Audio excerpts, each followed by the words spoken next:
Good morning guys. আজ 7 দিন পর রোদের দেখা। আমাদের অরুণাচলে আজ লাস্ট দিন। কয়েকটা গ্রুপ ফটো তুলে নিলাম। মেমোরি কার্ডটা অ্যাড করতে হবে তো নাকি? আজ অনেকটা সকাল সকাল বেরোতে হয়েছে, তাই সবার ঢুলুঢুলু চোখ। ছুটি শেষ ভেবেই যেন মনটা খারাপ হয়ে যাচ্ছে। তাছে যাই হোক, কিছুক্ষণের মধ্যেই পৌঁছে গেলাম এই নুরানাং ওয়াটারফলসটা দেখতে। শুনেছি নাকি এই ঝর্ণায় সূর্যের আলো পড়লে 7 রং দেখা যায়, কিন্তু আমরা কই দেখতে পাইনি।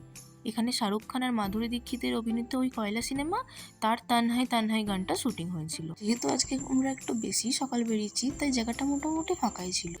সকাল সকাল বেরিয়েছি কারণ আমাদের কিছু টিম মেম্বারের ফ্লাইট ছিল সন্ধ্যে 7টায়।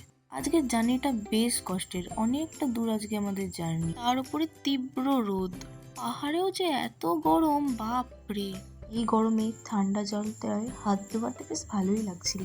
ওখানে বেশ টাইম নিয়ে আমরা অনেক ছবি ভিডিও তুলেছি, আর তারপর আমরা বেরিয়ে গেছি শিলাপাসের উদ্দেশ্যে। না, আজ শিলাপাস যাব না, আজ আমরা শিলার টানেল দিয়ে ফিরবো আমাদের বাড়ি। তাহলে এই ভিডিওটা এখানেই শেষ করি, দেখা হবে পরের ভিডিওতে। এখন টাটা।